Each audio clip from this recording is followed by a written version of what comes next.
100 tokoh terhebat di dunia yang mampu merubah peradaban manusia. Michael Hart yang seorang komunis meletakkan baginda Nabi Shallallahu Alaihi Wasallam di tingkat nomor 1. Padahal dia komunis. Kenapa? Karena kejujuran baginda Rasulullah Shallallahu Alaihi Wasallam. Maka orang yang jujur hari ini, dia adalah orang yang tenang. Orang yang jujur itu adalah orang yang damai hatinya. Kenapa orang yang jujur itu tenang? Kenapa orang yang jujur itu damai hidupnya? Karena tidak ada yang dia tutup-tutupi dalam hidupnya. Hari ini kita gelisahkan karena ada yang kita tutupi. Ya enggak? Karena ada titipan-titipan yang harus kita perjuangkan. Kenapa harus kita perjuangkan? Ada kartu kita sama dia. Ya Pak ya? Nah ini. Makanya jujur itu artinya merdeka. Merdeka itu artinya bebas. Jadi jujur itu artinya bebas, merdeka. Jadi orang yang jujur adalah orang yang merdeka sebenarnya. Maka hari ini Bapak Ibu, terlalu bohong kita kalau kita ngomongin merdeka tapi masih banyak kebohongan di dalamnya Bapak Ibu. Nggak usah tengok-tengok Anda, rasakan aja. Kita berbicara fakta guys. Benar nggak?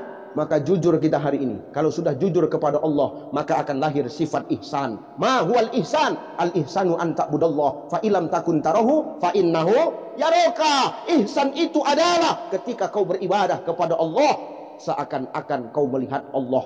Tapi kalau tak nampakmu Allah tuh, kau yakin Allah melihat engkau. Kalau sudah kita yakin Allah melihat kita, bakal macam-macam nggak kita Bu? Bakal macam-macam nggak kita Pak? Tidak. Pengawasan langsung dari Allah. Hati-hati kita. Menambah 01 pun bingung. Sehat Ibu? Sehat Bu? Alhamdulillah. Nggak apa-apa Bu, sambil ngunyah-ngunyah lah, nggak apa-apa. Tahunya aku, nggak sempat Ibu sarapan dari rumah kan? Sama aku, jangankan sarapan, minum teh pun belum, udah kalian suruh ceramah begini. Ini luar biasa. Allahu Akbar. Mudah-mudahan ibunda yang hadir, para pegawai yang hadir ini, khususnya karyawati ini, semua adalah karyawati-karyawati yang solihah. Amin. Kalau nggak solihah nggak mungkin datang ke ruangan ini, betul? Entah karena solihan, entah karena disuruh pimpinan, tak tahu juga awak kan. Yang penting innamal a'malu bin. Semua sesuatu itu tergantung kepada niat kita. Apa dan bagaimana kita mau kemari ini yang tahu hanya kita dengan Allah Subhanahu wa ta'ala. Masuk Bu, masuk Bu. Biasaan kali terlambat, tak apa. Masuk. Sama aja macam ustadznya, suka kali terlambat. Duduk. Kalau habis bangku tempel. Allahu Akbar. Sehat Pak? Sehat, alhamdulillah. Yang terhormat para orang-orang tuaku, tuan-tuan guru, alim ulama yang hadir, salam takjim, salam hormat, salam mulia. Kita berdoa mudah-mudahan ulama-ulama di negeri kita ini senantiasa dijaga dan dilindungi oleh Allah Subhanahu wa ta'ala. Hormati ulama Pak, muliakan ulama kalau hidup kita ini mau sejahtera. Kenapa Ustaz? Al-ulama warasatul anbiya. Ulama itu pewaris para nabi. Kalau kita memuliakan ulama, maka sama dengan kita memuliakan Nabi Shallallahu Alaihi Wasallam. Hari ini siapa lagi lah cakapnya yang mau kita percaya kalau bukan cakapnya ulama, betul? Hari ini cakap siapalah yang mau kita dengar kalau bukan cakapnya ulama, betul? Cakap anggota dewan lah Ustaz, berat. Udah dilantik lupanya itu. Cakap pimpinan Ustaz, nggak yakin awak. Makanya ulama warasatul anbiya. Ulama itu pewaris para nabi. Ustaz lah termasuk? Oh tidak, saya bukan ulama, saya ubaru. Allahu Akbar. Makanya dengan memuliakan ulama, maka berkah itu akan datang untuk kita Bapak Ibu. Amin, insya. Terhormat Bapak pimpinan Pelindo Belawan berapa ini? Regional 1. Bapak, siapa nama Bapak? Nah, karena aku nggak tahu kan boleh bertanya kalau nggak tahu. Daripada ngasal-ngasal aja nanti salah awak, dah berdosa lagi awak. Udah berdosa, honor kena potong kan nggak enak awak. Izin Pak. Bapak siapa? Bapak Ikhwal, Masya Allah. Sebelahnya Bapak siapa Pak? Pak Edi. Nanya kan boleh, salah pun nanya pun salah. Bapak yang dua sehat Pak? Ya Pak. Pak Joko. Joko nama Pak. Bisa Bapak masuk sini nama Joko ya Pak? Ya Allah. Nggak yakin awak, tapi ada nama Joko di Pelindo nih, Masya Allah. Sehat-sehat Pak ya. Sebelahnya, iya kan nggak yakin awak nama Joko, tapi pimpinan perusahaan kan nggak yakin awak Pak. Masya Allah ya, sehat-sehat Pak ya sebelahnya. Hah? Pak Samsudin, Masya Allah, sehat-sehat Pak ya. Kalem diam aja. Kalau ini udah tahu Pak Helmi, beliau selalu telepon saya, rajin telepon, tapi baru ini ngundang, tipis juga. Iya. Rajin telepon, ngechat rajin, komunikasi rajin, tapi ngundang baru tipis juga pergaulannya. Allahu Akbar. Ini sudah macam abang saya Pak, luar biasa komunikasi kami rutin. Tapi ku tunggu-tunggu juga kemarin tahun baru Muharram, kok nggak nelpon Pelindo nih kita. Pelepasan jemaah haji biasa ditelepon, kok enggak? Aku gitu juga aku kemarin kan. Tapi enggak apa-apa, kita berdoa semoga karyawan-karyawan di Pelindo ini semua sehat. Amin. Sebelahnya Bapak Pak Zulfan, Pak Yudi. Coba baguskan kaki Bapak sih.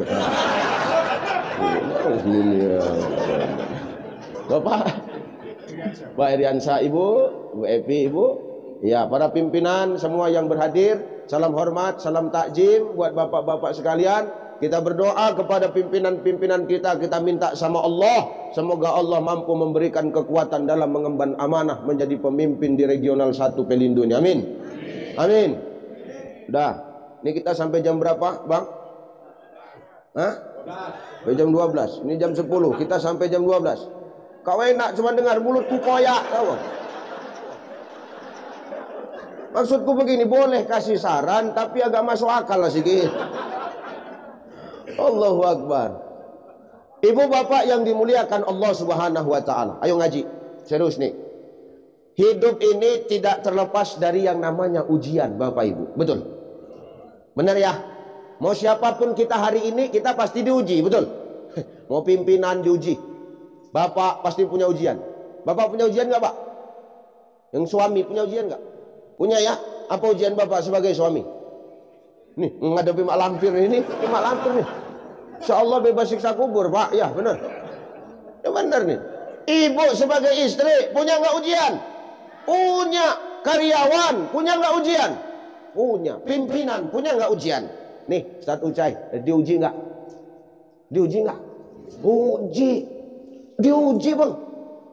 Aku sampai kemarin naik minum sedikit suruh ceramah itu ujian kali itu, biar tahu dulu. Ya benar, ujian kali aku. Letak aku duduk di sini. Dudukku ini, kalian tengoklah, mana ada mejanya ini? Mejanya khusus untuk orang dua ini, aku enggak, ini enggak masuk. Makanya aku tadi suruh duduk situ. Ini apa maksudnya nih? Gitu juga nih. Ya benar Bang. Ini kan ibarat di bus saya bangku tempel nih Bang. Walaupun posisi di depan, tapi kan saya duduk di atas tempat teh botol sosrojo. Ah itu coba. Ini posisi saya. Ini ujian nih. Makanya memang hidup ini nggak pernah lepas dari yang namanya ujian Bapak Ibu. Jangankan kita yang manusia biasa ya. Wong Nabi dan Rasul saja pasti diuji oleh Allah Subhanahu wa taala. Pertanyaannya, kenapa hari ini Allah menjadikan hidup dan mati itu sebagai ujian? Apakah karena Allah benci kepada kita? Allah tidak senang kepada kita? Allah tidak suka kepada kita? Oh enggak. Justru karena Allah sayang dan cinta kepada kita, makanya ujian itu Allah berikan kepada kita. Kenapa? Allah ingin tahu sebesar apa dan sesetia apa ketaatan kita kepada Allah. Caca ya. Hasiban nasu ayyutraku ayyakulu amanna wahum la yuftanun. Apa kata Allah? Hei manusia, jangan kau merasa setelah kau mengaku beriman kepadaku, lantas kau merasa tidak aku uji, kata Allah. Salah. Justru dengan kita mengaku beriman kepada Allah, disitulah sebenarnya ujian akan diberikan Allah kepada kita. Justru manusia yang hidupnya mulus saja, lancar aja, sholat nggak pernah, azan ke masjid pura-pura peka.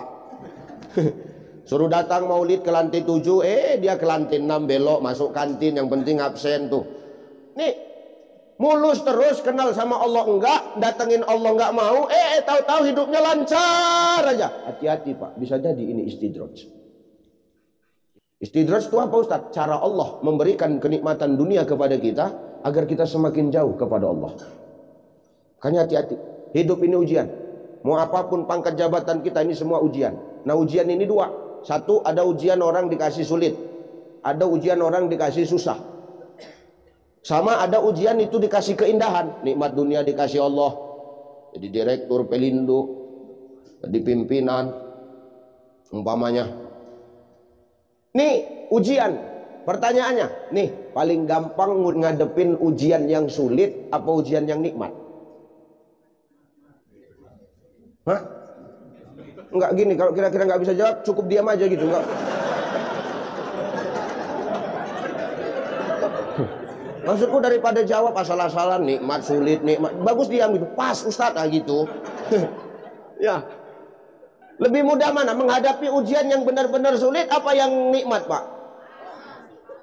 Ya gitu. Kan ini kan paten pasrah, pas gitu kan. Ternyata dalam hidup ini Bapak Ibu lebih sulit menghadapi ujian kenikmatan dibandingkan yang sulit. Ya benar ya. Kalau orang dikasih susah jelas ujiannya Bang. Orang dikasih sulit nampak ujiannya. Orang dikasih sedih kelihatan ujiannya. Tapi ujian kenikmatan dunia ini yang kadang kita sulit untuk menghadapinya. Benar ya? Orang dihantam puting beliung pegangan sama pohon. Asalkan gak lepas pegangannya, selamat dia Bang.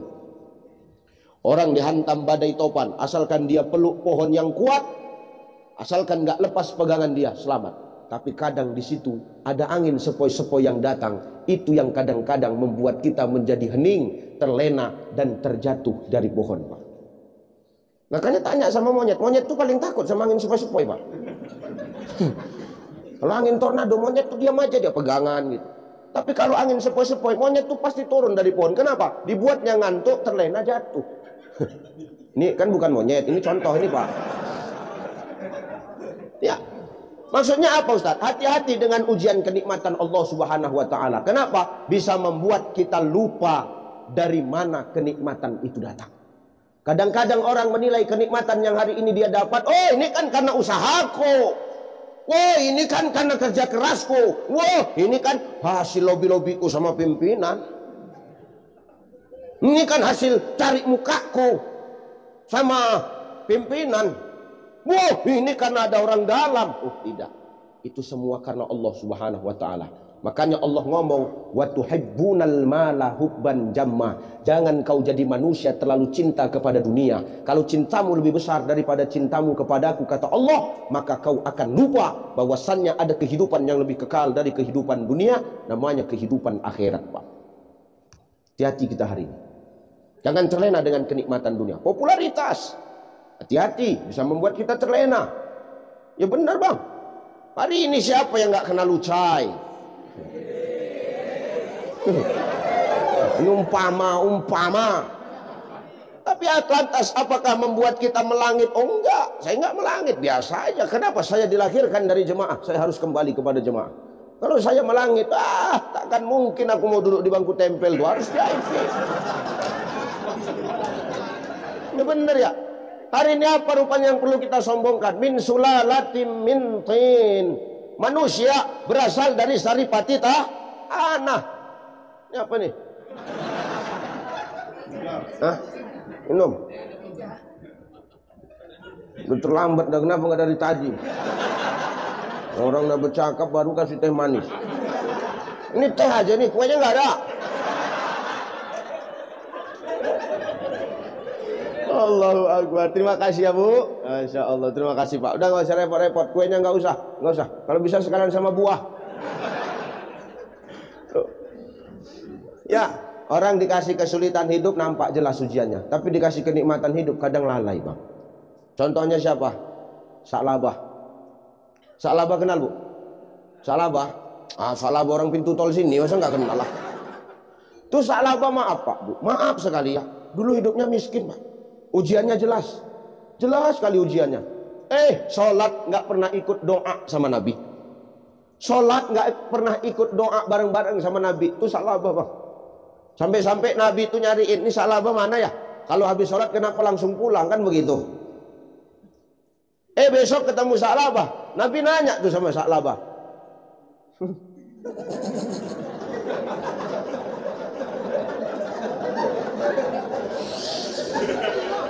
Betulan ya Bu. Oh, ya Insya Allah. Nah, terima kasih Bu ya. Insya Allah. Gua nggak usah lah repot belanja lagi nanti payah. Ini teh, ini air putih, ini kue, ini tinggal nambah kopi. Macam sesajen aja nih. Iya macam sesajen. Sudah.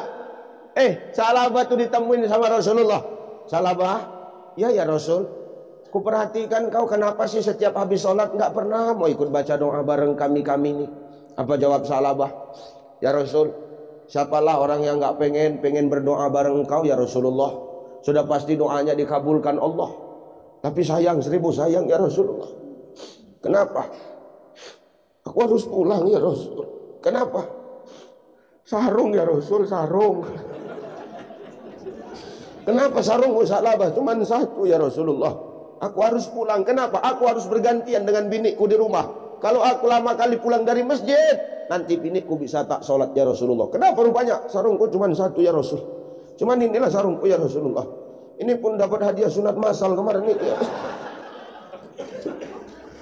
Wah, mendengar ini Rasul sedih, Pak Bu. Salabah, ya Rasulullah. Besok habis zuhur kau jumpain aku ya. Ada apa ya Rasulullah? Udah jumpain aja. Ada apa ya Rasul? Jumpain aja. Baik ya Rasulullah. Noh, besok selesai sholat zuhur, Salabah menghadap kepada Rasulullah. Assalamualaikum ya Rasulullah. Waalaikumsalam. Oh, udah datang kau Salabah? Sudah ya Rasulullah. Ada apa ya Rasulullah? Engkau memanggilku hari ini ya Rasulullah. Ini Salabah. Ada kambing 2 ekor Salabah.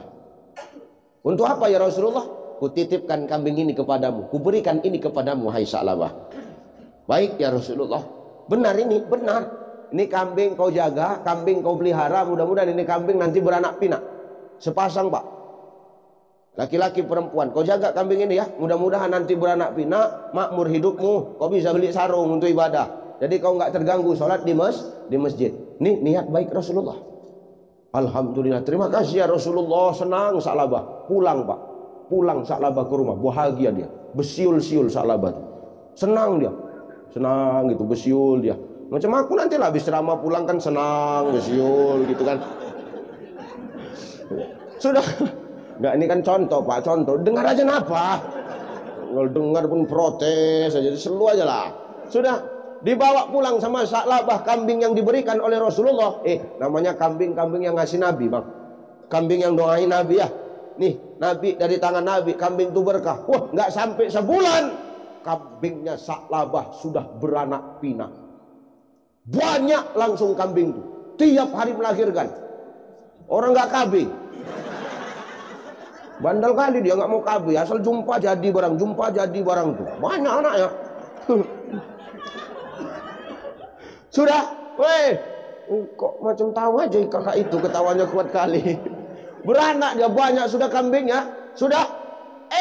Ternyata semakin banyak kambingnya, semakin banyak ternaknya. Dulu Salabah yang rajin pergi ke masjid berjamaah, hari ini dia jarang datang ke masjid, bahkan tidak pernah lagi datang ke masjid, Pak.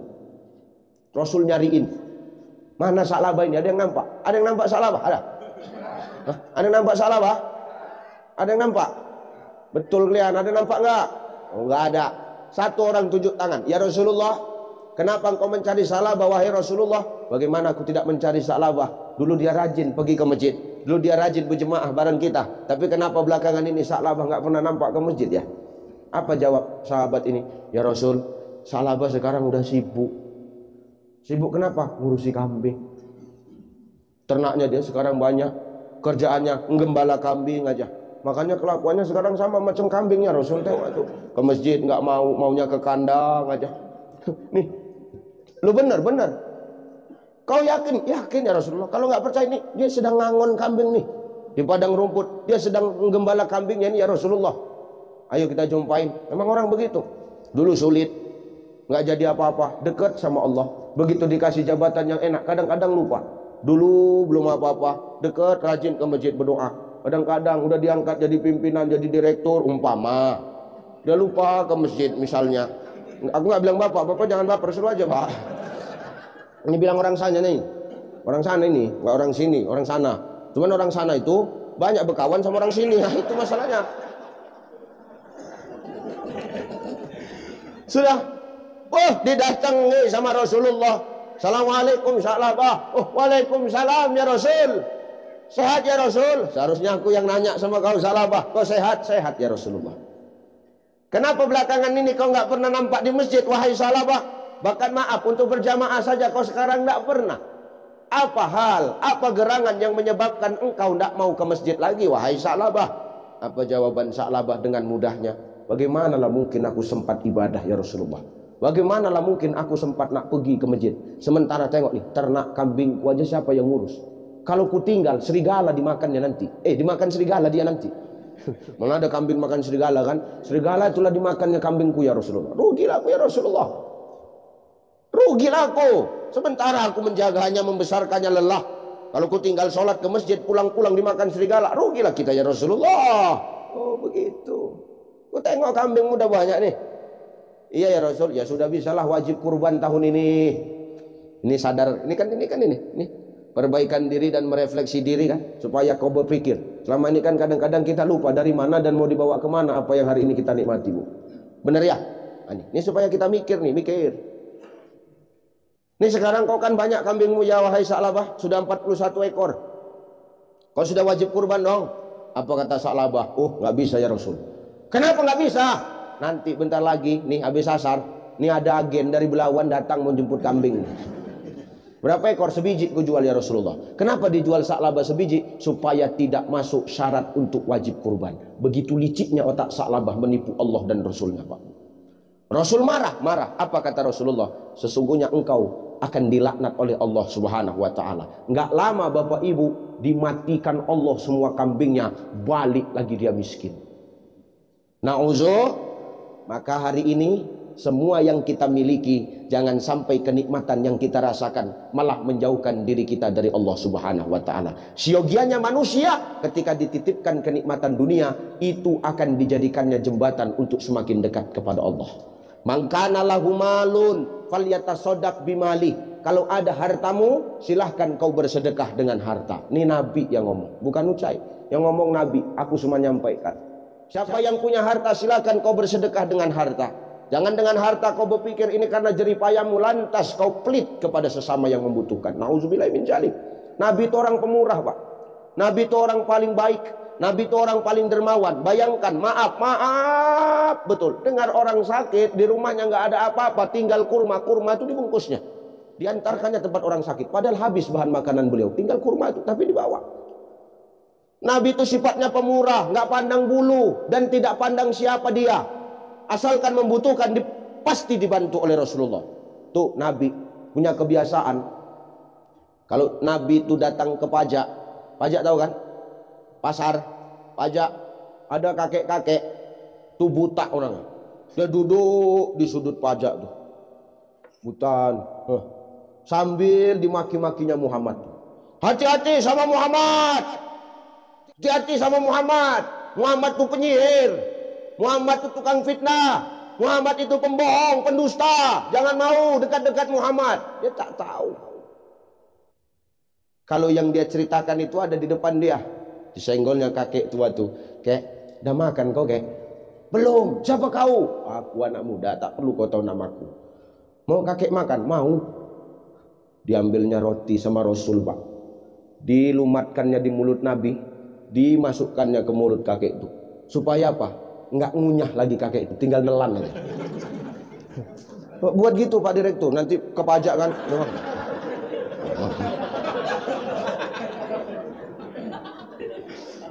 Itu Nabi tuh, sangkingkan murah hatinya. Oh, mulut kita sama mulut Nabi lain, Pak.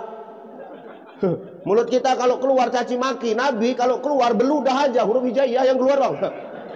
Sangkingkan luar biasanya Rasulullah tuh, lisannya penuh dengan nasihat dan petua-petua. Tidak ada selain kebaikan yang keluar dari lisan Rasulullah SAW. Jadi kalau dia melumatkan itu, jadi berkah buat orang. Orang kalau makan dari mulut Nabi itu lembut hatinya. Makanya bekas minum Nabi itu pasti berebut itu orang untuk meminumnya. Kenapa? Barokah, kebaikan di dalamnya. Coba Pak, bekas minum Bapak ada yang pernah berebut? Mana ada? Ternyata Nabi itu orang yang paling mulia, berebut orang. Dah dilumatkannya. Oh baik kali kau ya jadi anak muda, kata orang buta ini. Kau hati-hati ya, jangan sampai kau ketemu sama Muhammad itu. Kenapa Muhammad itu tukang fitnah, pendusta itu, tukang sihir itu, orang gila itu katanya. Iya, udah tenang aja, nggak tahu kalau yang menyuapkan dia itu adalah Rasulullah. Pertanyaanku, kalau bapak di posisi Rasulullah, apa yang bapak lakukan sama orang tua? Kalau aku kupijak batang lehernya, sumpah kan. Kau orang nggak tahu diri kau dalam hati aku kan. Tapi Nabi tidak melakukan itu. Nabi rutin. Besok Nabi rutin menyuapinya. Besok Nabi rutin. Terus Nabi menyuapinya. Sampai kapan Ustaz? Demi Allah. Sampai akhir hayatnya Rasulullah Sallallahu Alaihi Wasallam. Sampai akhir hayat Rasulullah. Wafat Rasulullah dilanjutkan sama Abu Bakar. Abu Bakar datanginya kakek itu. Kek, makan. Aku udah lama nunggu kau. Enggak datang-datang, akhirnya datang juga kau ya nak. Ya suapkanlah aku. Disuapkan sama Abu Bakar. Pas disuapkan Abu Bakar, diludahi pak. Cuy, kau siapa? Kenapa kau menyuapkan aku lain suapannya? Biasa suapannya dengan kelembutan. Roti itu udah lembut. Ini aku masih kasar rotinya yang kau suapkan ke mulutku. Kau siapa? Kau Muhammad ya? Kau yang mau membunuh aku ya? Kau mau dendam sama aku ya? Kau mau balas dendam sama aku ya? Apa kata Abu Bakar? Geram Abu Bakar, berkeringat ini. Kau, kata. Orang tua nggak tahu diuntung kau kata.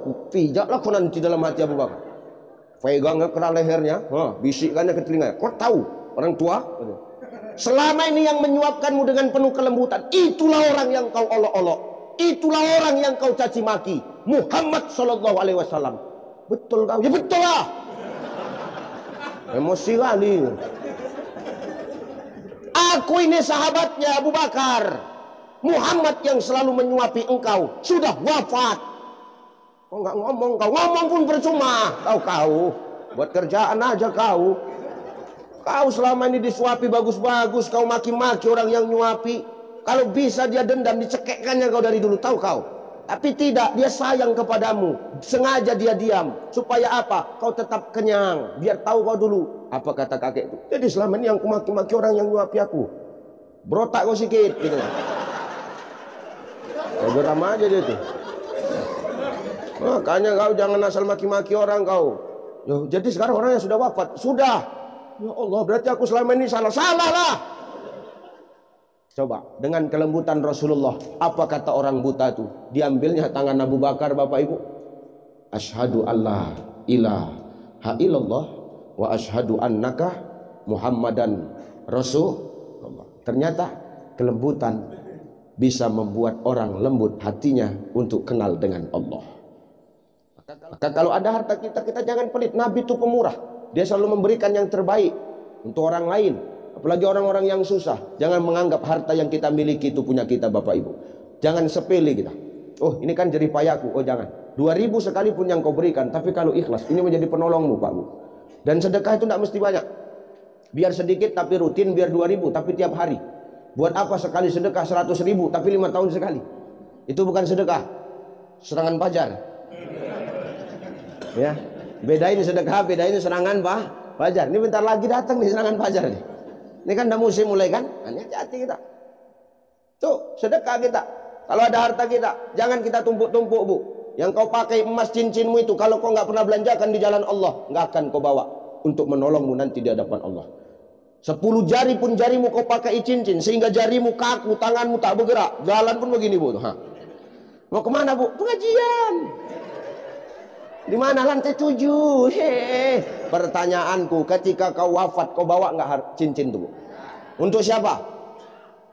Nggak ada cerita untuk anak, untuk jantan kau, untuk laki kau, biar tahu kau dulu. Tapi kan laki itu menangis, Ustadz, nangis dia itu nangis bohong, pencitraan. Menangis suami itu. Cepat kali kau meninggal, Mama. Adalah aku sayang kali sama kau, Mama. Belum siap aku kau tinggalkan. Tariknya yang dijentikmu itu. Alhamdulillah modal. Ya Allah, nangis bapakku. Ya Allah, kalau tahu cincin kau banyak begini, kenapa enggak dari dulu kau meninggal aja? Cabutnya di jari manis, kantongkannya alhamdulillah 2 biji. Ya Allah. Capek di jari tengah makin kuat nangis bapak tuh. Ya Allah, kata bapak tuh. Tetangga nanya, kenapa Pak? Yang ini payah nyebutnya. Maka jangan bangga dengan hartamu. Harta yang hari ini yang akan menolong kita adalah yang kita belanjakan di jalan Allah. Ingat, harta itu titip. Setiap sesuatu yang dititip pasti akan diambil oleh Sang Maha Penitip. Maka jangan menganggap apa yang hari ini kita nikmati itu milik kita semua. Ada hak Allah melalui orang-orang yang harus kita bantu, saudaraku. Jangan menganggap ini semua milik kita. Yang milik kita adalah yang kita belanjakan di jalan Allah Subhanahu wa ta'ala. Kalau sudah nyawa dan raga berpisah, nggak ada gunanya itu semua. Harta yang kita cari mati-matian selama ini ternyata bakal kita tinggal mati. Anak istri yang hari ini kita sayang-sayangi, ternyata maaf ketika nyawa dan raga berpisah, ternyata nanti mereka juga kita tinggalkan. Yang ikut hanya amal, betul? Bila Israel datang hampiri, tinggallah harta emas dan perak. Napas terhenti, lemahlah diri, jasad terbaring, tidak bergerak.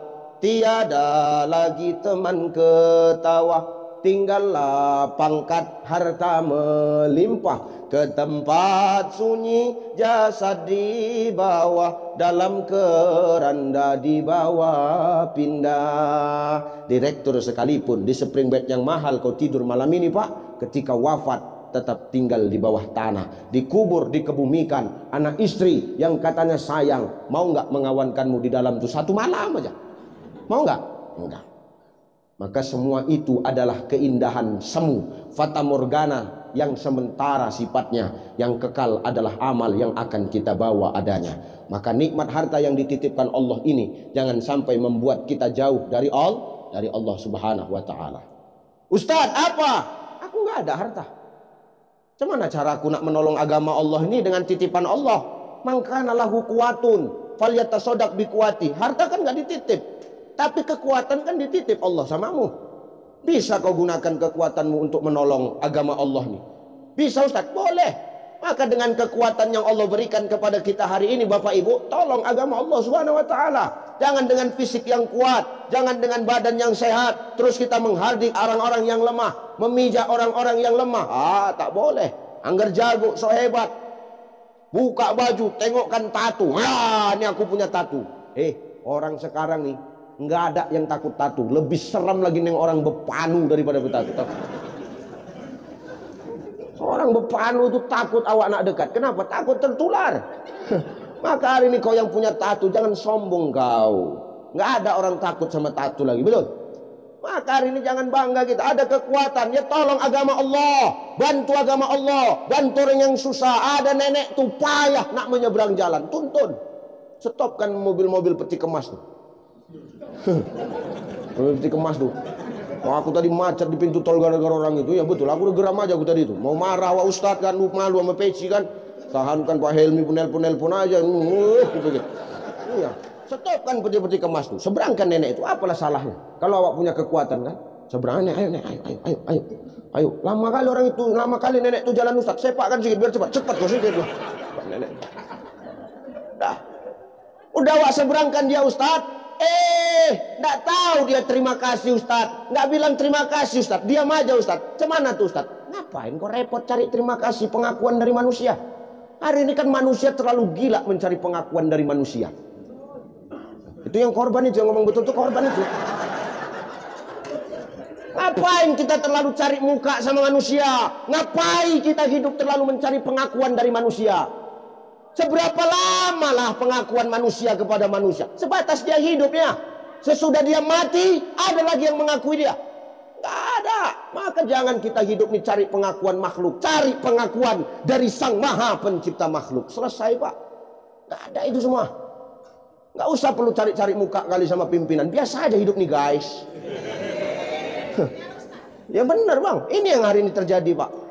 Sama makhluk terlalu cari muka, tapi sama Allah kadang-kadang kita nggak mau cari muka. Padahal pimpinanmu itu nggak ada apa-apanya dibandingkan Allah Subhanahu Wa Taala. Ditiupnya ubun-ubun tuh, meninggal.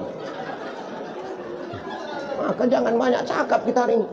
Hidup nih jangan cari pengakuan manusia, cari pengakuan Sang Maha Menciptakan manusia. Kenapa pengakuan makhluk sama pengakuan Sang Pencipta makhluk itu berbeda Pak? Beda. Nih, Ucai. Kata orang baik. Kata orang. Kata Allah belum tentu, Pak. Pak Direktur, kata karyawannya orang baik. Kata Allah belum tentu. Ya benar, Bang. Benar ya? Nih kata orang, ini orang baik. Kata Allah belum tentu. Pandangan orang, saya orang baik. Pandangan Allah belum tentu sama dengan pandangan makhluk, Pak. Nih yang ngomong nih, ini belum tentu lebih baik daripada yang mendengar. Bisa jadi yang mendengar itu jauh lebih parah. Enak kali kau, aku yang bercakap, aku yang rugi. Siapa kali rupanya? Ini. Makanya hari ini kita hati-hati, jangan kita cari muka sama manusia, nggak ada gunanya itu, saudaraku. Yang mau kita kejar itu pengakuan dan ridhonya Allah Subhanahu wa Ta'ala. Maka berbuat aja karena Allah. Kalau hari ini apa yang sudah kita lakukan nggak diakui manusia, pasirnya itu semua. Jangan terlalu cari muka sama jantan, jangan ya dek ya, hati-hati. Nggak ada gunanya itu. Cari muka sama Allah, Allah akan kirimkan yang terbaik. Kenapa Ustaz? Karena Allah tahu apa yang kita butuhkan, bukan apa yang kita ingin. Ya udah, ngapain cari muka sama manusia? Biasa aja, jangan ada ya. Hati-hati kita, nggak usah sibuk kita cari muka sama makhluk. Nah kita nolong orang, udah ditolong, orang nggak terima kasih sama kita, ya biasa aja. Ngapain sampai ke bawa-bawa mimpi, sampai nggak bisa tidur? Toh memang banyak orang sekarang udah ditolong nggak tuh terima kasih kok. Bener ya? Iya tuh memang kelakuan orang Belawan gitu rata-rata tuh. Makanya hati-hati kita hari ini. Gak usah kita cari pengakuan makhluk, cari pengakuan yang maha menciptakan makhluk. Ya Bu, ya Bu, ya Bang ya kerja aja. Wa qul malu fasayarallahu amalakum wa rasuluhu wal mu'minun. Bekerjalah kau, maka Allah akan menengok, Rasul menilai, orang mukmin akan menilai.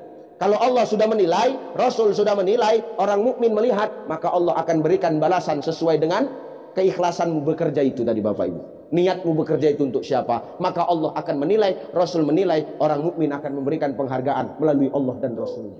Nggak usah cari muka kali. Awak nolong orang, awak tolong nggak dibilang terima kasih, biasa aja. Awak pun sering begitu. Seberangkan nenek itu, nenek nyebrang nek. Ya nyebrang. Awak seberangkan bukan terima kasih, dimaki-makinya awak. Nggak ada otak weh cai. Iya, apa nenek? Gue bilang. Cuman kau nenek yang udah dimaki aku bilang. Kau mau tahu? Apa nek? Aku baru nyebrang ke sana, tahu kau?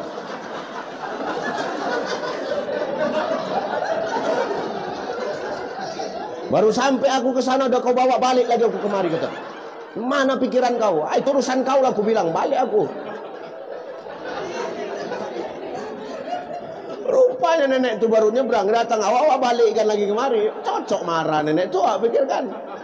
Allahu Akbar. Maka hari ini kalau dikasih kekuatan oleh Allah, ya tolong agama Allah. Itu titipan. Apalagi Ustaz? Harta nggak ada. Kekuatan dah tua, nggak bisa lagi Ustaz. Nggak ada kekuatan awak Ustaz. Nak berjalan aja payah. Rematik Ustaz, sakit pinggang Ustaz. Cemana aku nak menolong agama Allah ini? Mangkana lahu ilmun falyatasaddaq bi ilmi. Kalau ada ilmumu, kata Nabi, sedekah dengan ilmu. Ada kebaikan yang kita tahu, sampaikan Pak. Mau kebaikan itu didengar nggak didengar, terserah. Yang penting kita sampaikan. Makanya Nabi ngomong, balighu anni walau ayah, sampaikan dariku walau hanya satu ayat. Kalau kita tahu kebaikan, sampaikan. Karena kebaikan itu nggak harus keluar dari mulut seorang ustaz. Kebaikan itu nggak harus keluar dari mulut seorang kiai, masaih, tuan-tuan guru, nggak mesti. Asalkan kita yang namanya manusia, tugas kita ini semua da'i, kata Allah. Kullu say'in da', setiap kita ini adalah para da'i. Asalkan tahu kita tentang kebaikan, sampaikan kebaikan itu kepada orang. Mau dia terima atau nggak terima, yang penting kita sampaikan. Bahkan Imam Al-Ghazali mengatakan, apa kata Imam Al-Ghazali? Andai kata, dengar lu Pak, jangan cerita dulu Pak. Dengar lu, cerita aja kalian. Majelis taklim cerita, di kantor cerita aja ceritanya. Namanya pandangan umum, apa yang ku pandang umumkan lah kan. Siapa suruh undang aku, mana peduli aku. Dalam hati Bapak cukup sekali aja undang kawan. Nggak masalah undang aku sekali, patah tumbuh hilang berganti. Ustaz kok sombong, itulah kenyataannya. Nanti semana lagi, yang penting aku sampaikan benar. Kalau nggak terima terserah.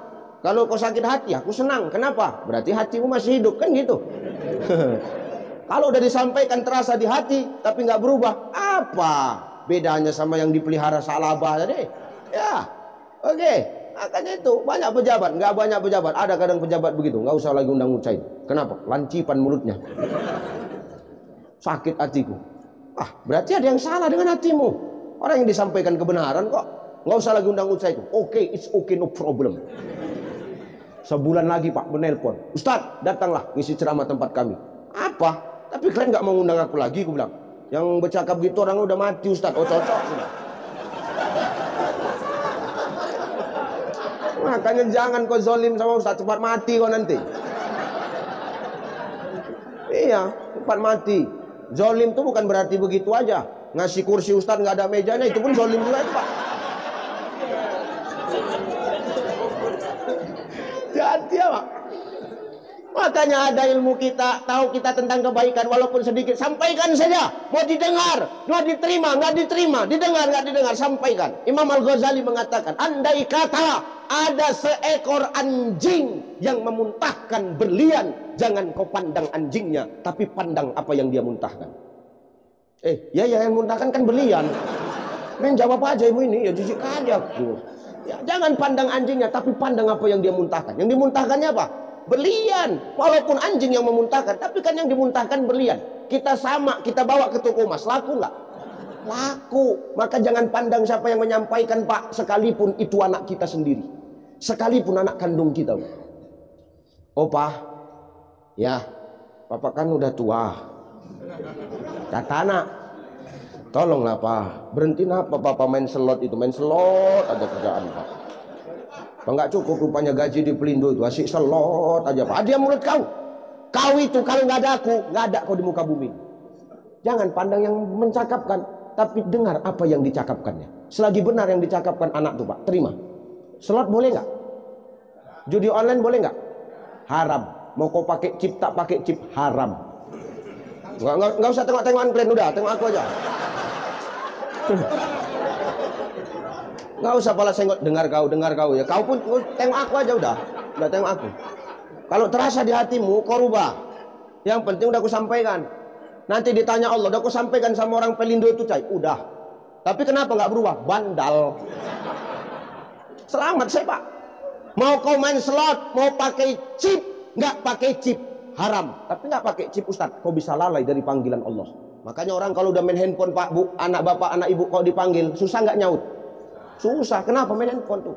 Panggilan mak ayahnya aja nggak didengar, apalagi panggilan azan. Main slot, azan di masjid. Hayya 'alas shalah,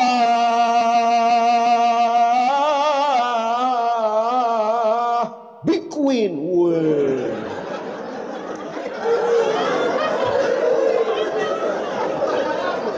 Lain jawaban tuh, bukan la haula wala quwata, Big Queen kata Wan. Hayya 'alal falah,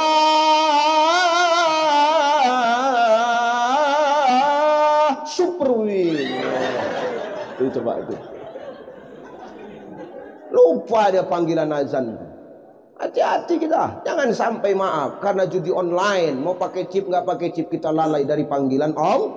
Apalagi kalau kau pakai chip, pakai dana, tapi menang Ustaz, jackpot kau menang, kau kasih makan anak binikmu, demi Allah tidak akan pernah menjadi darah daging dan kebaikan bagi mereka. Yang baik saja yang kita kasih makan kadang-kadang belum tentu baik, apalagi yang benar-benar buruk, yang haram yang kita masukkan ke darah daging mereka, takkan pernah jadi kebaikan Bapak Ibu.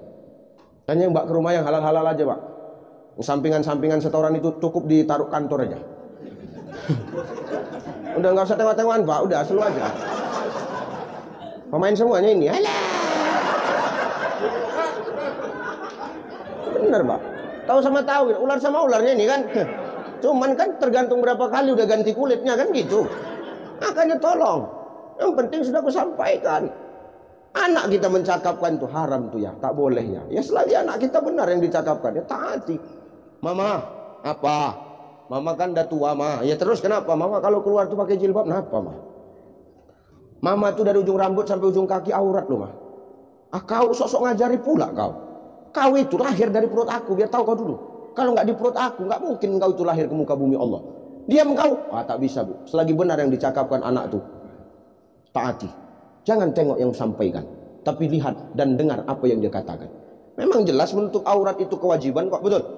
Betul nggak? Ibu ini memang aurat, Bu, dari ujung rambut sampai ujung kaki semua aurat, cuman wajah dan telapak tangan dalam serta telapak tangan luar. Ini yang boleh ditengok, lain tak boleh. Nggak boleh, udah di DP Ustaz, nggak ada cerita DP, nggak ada. Tetap nggak boleh, nggak boleh. Usahakan lekuk tubuhmu, suaramu pun aurat. Suara yang mana? Suara yang pertama yang menaikkan syahwat. Halo, assalamualaikum. Aku salah.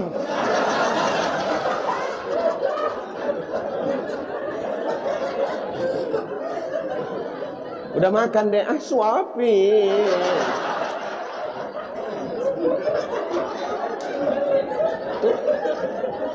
Hati-hati ya, Pak. Ayo makan yuk.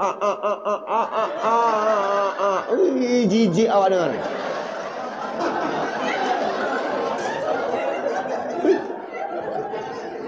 Udah sholat adek, abang lah imamnya.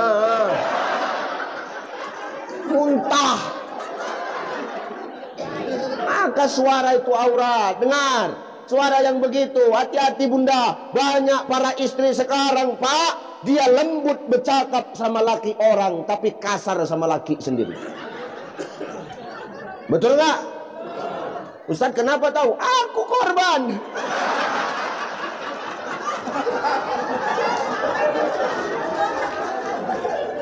Korban curhat. Kalau biniku lembut, sayang biniku, apalagi aku mulai Januari sampai akhir Desember penuh jadwal, makin sayang dia aku tengok. Maka hati-hati kita hari ini, ya Bu ya.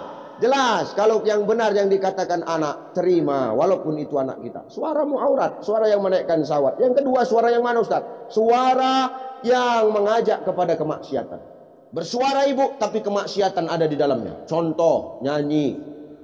Seperti mati lampu, ya sayang, seperti mati lampu. Oh, macam King Nasar. Gara-gara ibu nyanyi, orang banyak berjoget, bergoyang, minum minuman keras, dosa. Itu suara aurat. Tapi kalau solawat pula, mana mungkin lah. Solawat itu kan kebaikan. Ya, makanya selagi yang nggak baik, suara itu jadi aurat. Apalagi perempuan, hati-hati kita punya. Maka hari ini, kalau ada ilmu kita sampaikan walaupun sedikit. Karena kebaikan itu nggak harus keluar dari mulut seorang ustadz, seorang da'i, seorang masaih, seorang ulama. Kita ini semua adalah da'i. Selagi tahu kita tentang kebaikan, sampaikan itu Bapak Ibu. Makanya nggak ada harta, kekuatan. Nggak ada kekuatan, ilmu. Nggak ada ilmu, falyakul khairan aw liyasmut. Lebih bagus kita diam daripada kita bercakap tapi banyak mudarat yang kita keluarkan. Maka hari ini, hidup ini adalah ujian bagi kita. Kalau ujian itu sudah selesai, pasti akan ada reward. Ada reward, ada apa? Penghargaan. Ada bonus dari ujian yang sudah kita lewati. Ada naik level, ada naik tingkatan yang akan kita terima. Betul nggak? Betul ya? Maka hari ini, ketika kita berhasil melewati ujian kenikmatan yang hanya bersifat semu dan fata morgana yang Allah berikan kepada kita, namun tidak menjauhkan diri kita kepada Allah, disitulah makna la in sakartum la azidannakum wa la in kafartum inna azabi lasyadid akan benar-benar kita rasakan, Pak. Ternyata tidak semua syukur itu menambah kenikmatan. Hari ini banyak orang yang bersyukur tapi nikmatnya tak ditambah-tambah Allah. Begitu aja. La in sakartum la azidannakum. Bersyukur dia, nikmat ditambah. Syukur yang bagaimana Ustaz? Syukur yang dengan kenikmatan dititipkan kepadanya, dia jadikan itu jalan untuk dekat kepada Allah. Ya Bu ya, Bu ya, nih buat jalan kepada Allah. Contoh.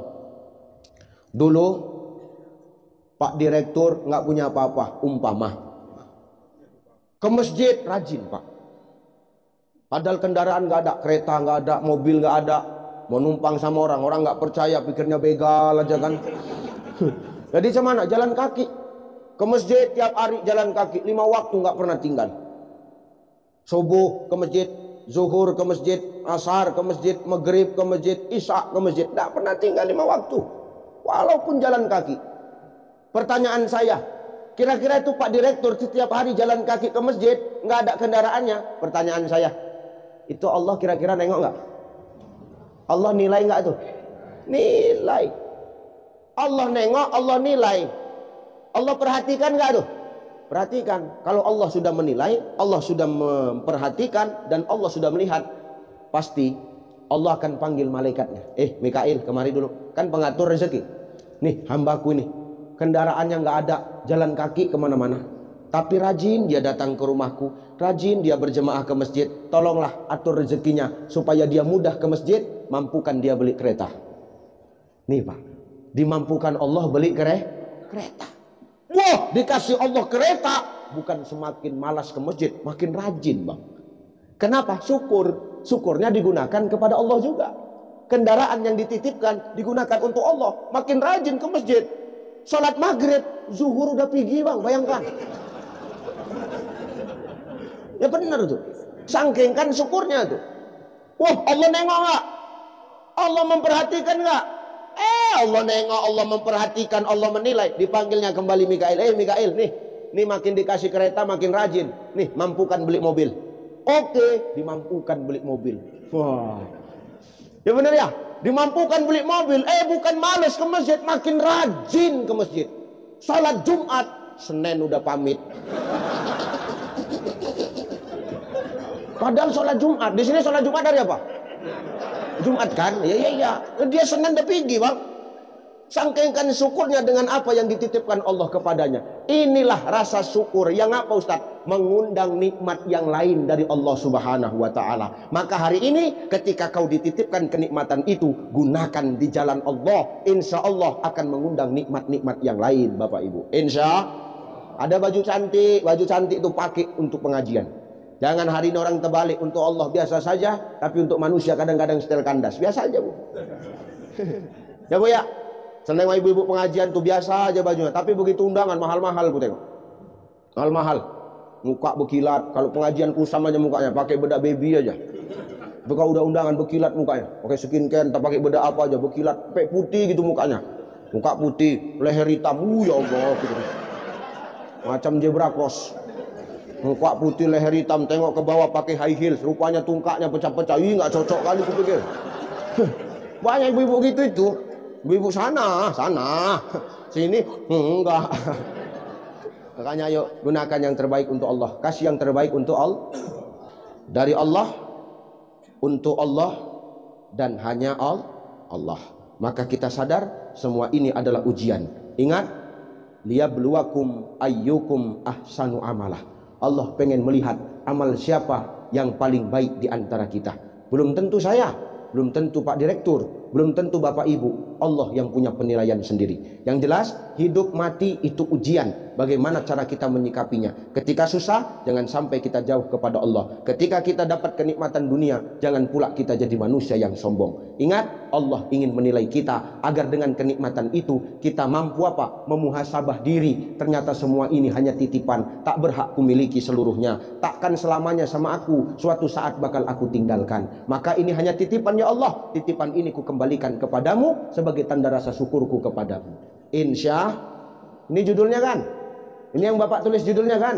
Bermuhasabah dengan kenikmatan yang Allah berikan kepada kita. Jadikan Nabi sebagai teladan. Nabi nggak pernah meninggalkan yang lain-lain untuk kita umatnya. Cuman dua yang ditinggalkan Rasulullah. Taraktu fikum amraini lang tadillu ba'di ma in tamassaktum bihima kitaballah wa sunnata rasuli. Aku nanti meninggal, nggak ada yang kutinggalkan apa-apa untuk kalian umatku. Kalian akan selamat kalau kalian pegang kepada dua ini. Apa dia? Kitabullah wa sunnata rasuli. Bukan harta yang Nabi tinggalkan, bukan perusahaan yang Nabi tinggalkan, tapi yang Nabi tinggalkan adalah kitabullah wa sunnata rasuli. Dua wasiat yang lebih nikmat, yang lebih berharga daripada harta dan lain sebagainya. Insya Allah kalau kita berpegang kepada duanya, selamat kita dunia, selamat kita akhirat. Amin. Allahumma. Satu, dunia ini adalah ujian. Sikapi dengan bijak, jangan sampai kita salah mensikapi, lantas kita membuat lalai dari Allah Subhanahu wa ta'ala. Kedua, bagaimana Ustaz supaya diri kita menjadi baik Ustaz? Yang kedua, kita tiru sifat Nabi sallallahu alaihi wasallam. Sifat Nabi itu jujur. Maka hari ini sebagai makhluk Allah jujur kita. Kenapa harus jujur Ustaz? Karena umur 7 tahun Nabi sudah dapat gelar Al-Amin Bapak Ibu. Al-Amin itu apa? Orang yang dapat dipercaya. Kalau orang sudah bisa dipercaya, berarti bisa dipegang omongannya. Maka Nabi Shallallahu Alaihi Wasallam itu adalah orang yang jujur, orang yang al-amin Bapak Ibu. Demi Allah, tidak akan Islam tersebar di 2/3 belahan dunia kalau yang bawa bukan orang yang nggak jujur Pak. 2/3 belahan dunia ini Islam. Takkan mungkin Islam tersebar sebegini luas kalau yang bawa bukan orang yang jujur. Bahkan ada seorang komunis namanya Michael Hart. Kenal Michael Hart? Michael Hart, ala dulu tinggal di Tembung Pasar 5. Tuh Michael Hart, Bu, itu seorang komunis. Dia nulis buku judulnya The 100 Ranking of Most Influencing Person in History. 3 tahun 3 bulan aku ngapal itu, biar tahu kau dulu. Itu masih judul aja itu, Pak. 100 tokoh terhebat di dunia yang mampu merubah peradaban manusia. Michael Hart yang seorang komunis meletakkan baginda Nabi Shallallahu Alaihi Wasallam di tingkat nomor 1. Padahal dia komunis. Kenapa? Karena kejujuran baginda Rasulullah Shallallahu Alaihi Wasallam. Maka orang yang jujur hari ini, dia adalah orang yang tenang. Orang yang jujur itu adalah orang yang damai hatinya. Kenapa orang yang jujur itu tenang? Kenapa orang yang jujur itu damai hidupnya? Karena tidak ada yang dia tutup-tutupi dalam hidupnya. Hari ini kita gelisahkan karena ada yang kita tutupi. Ya enggak? Karena ada titipan-titipan yang harus kita perjuangkan. Kenapa harus kita perjuangkan? Ada kartu kita sama dia. Ya Pak ya? Nah ini. Makanya jujur itu artinya merdeka. Merdeka itu artinya bebas. Jadi jujur itu artinya bebas, merdeka. Jadi orang yang jujur adalah orang yang merdeka sebenarnya. Maka hari ini Bapak Ibu, terlalu bohong kita kalau kita ngomongin merdeka tapi masih banyak kebohongan di dalamnya Bapak Ibu. Nggak usah tengok-tengok Anda, rasakan aja. Kita berbicara fakta guys. Benar nggak? Maka jujur kita hari ini. Kalau sudah jujur kepada Allah, maka akan lahir sifat ihsan. Ma huwal ihsan? Al ihsanu an ta'budallah fa illam takun tarahu fa innahu yaraka. Ihsan itu adalah ketika kau beribadah kepada Allah seakan-akan kau melihat Allah. Tapi kalau tak nampakmu Allah tuh, kau yakin Allah melihat engkau. Kalau sudah kita yakin Allah melihat kita, bakal macam-macam nggak kita, Bu? Bakal macam-macam nggak kita, Pak? Tidak. Pengawasan langsung dari Allah. Hati-hati dah. Menambah 01 pun bingung apa? Manusia tak tahu, tapi Allah tahu. La ta'khuzuhu sinatu wala naum. Yakinlah kejujuran itu akan membawa ketenangan. Mau dicampakkan kemanapun kita tetap tenang. Kenapa? Tidak ada kebohongan yang kita tutup-tutupi. Maka Nabi Shallallahu Alaihi Wasallam itu, kenapa dalam hidupnya dia berhasil? Kenapa di dunia dia berhasil? Kenapa dia sukses? Karena ada kejujuran di dalam dirinya Bapak Ibu. Maka hari ini kita contoh teladan Nabi. Mau apapun jabatan kita, mau dimanapun posisi kita hari ini, jujurlah kita dalam bekerja agar senantiasa lewat kejujuran itu melahirkan ketenangan dan keberhasilan dalam hidup kita Bapak Ibu. Yakin Allah melihat kita, maka dengan keyakinan itu kita akan selalu berhati-hati dalam berbuat di muka bumi Allah. Al-yauma nahtimu ala afwahihim wa tukallimuna aydihim wa tashhadu arjuluhum bima kanu yaksibu. Akan ada hari di mana mulutmu akan dikunci, tangan dan kakimu yang akan bercakap, mulut dikeluhkan, lidah dikakukan, tapi tangan dan kaki yang akan bersaksi atas perbuatan kita. Maka hari ini saudaraku, jujur itu berat, tapi pelan-pelan kita berproses menuju kepada kejujuran agar apa? Indonesia, negeri kita, hidup kita, masyarakat adil makmur dengan kejujuran tersebut saudaraku. Mudah-mudahan yang kusampaikan yang dua ini jadi nasihat buat kita semua dan nasihat buat saya yang menyampaikan Bapak Ibu ya. Insya Allah jadi barokah, amin. Satu, kita ulang, hidup ini ujian. Jangan sampai kita tidak bijak dalam menghadapi ujian. Jangan sampai kita tidak bijak mensikapi ujian. Karena kalau kita salah sedikit saja, bisa jadi kenikmatan dunia itu bisa menjauhkan kita dari Allah Subhanahu wa Ta'ala. Sadarlah bahwa semuanya ini adalah titipan dari Allah. Semua titipan pasti akan diambil kembali oleh Sang Maha Penitip. Jangan jauh dari Allah ketika susah. Jangan sombong ketika dapat kenikmatan, karena semuanya hanyalah titipan semata-mata. Yang kedua, tegakkan kejujuran, karena dengan kejujuran itu akan tenang damai hidup dan hati kita. Mulia di hadapan manusia, mulia di hadapan Sang Pencipta. Yang paling penting dalam hidup, jangan cari pengakuan makhluk, tapi cari pengakuan dari Sang Maha Pencipta makhluk. Insya Allah keberkahan pasti akan datang menemui kita. Amin. Allahumma amin. Dah itu aja yang aku sampaikan Pak Helmi ya, Pak Direktur ya. Udah ya, udahlah ya, udah kan? Tolonglah, udah ya. Iya, udahlah Bu. Udahlah, aku jijik kali nih orang ini ya, betul. Udah ya, udah. Tadi aku ceramah jam 10 kurang. Ini sudah jam 11 lewat 5. Sudah 1 jam lebih. Nggak terasa kan? Nggak terasa. Ya kau, aku setengah mampus di sini, tahu kau? Itu saja Bapak Ibu barangkali yang bisa aku sampaikan. Saya berdoa semoga melalui peringatan Maulid Nabi Sallallahu Alaihi Wasallam ini kita mampu mentauladani sifat-sifat Rasulullah sehingga mampu kita aplikasikan dalam hidup dan kehidupan kita masing-masing. Amin. Saya pamit undur diri. Saya doakan Bapak Ibu semua. Saya doakan Bapak Ibu semua yang saya tinggalkan tetap dalam keadaan sehat walafiat.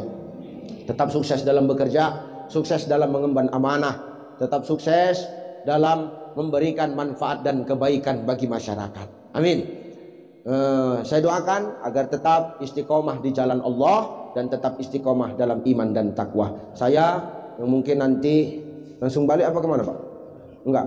Oh Jumat khatib. Ya saya nanti khatib lagi minta sama Pak Helmi. Banyak kali permintaannya, tapi tak apa-apa lah. Ya kita turuti aja. Kita kan nggak tahu mana tuh permintaan terakhir kan nggak tahu. Masya Allah ya. Mudah-mudahan jadi manfaat. Doakan saya tetap sehat selalu. Amin. Doakan dimanapun saya berdakwah Bapak Ibu, saya senantiasa dijaga dan dilindungi oleh Allah Subhanahu Wa Taala. Terima kasih Bapak Ibu. Saya pamit undur diri. Mohon maaf. Ila liqa ma'assalamah. Wallahul muwaffiq ila aqwamit thariq. Wassalamualaikum warahmatullahi wabarakatuh.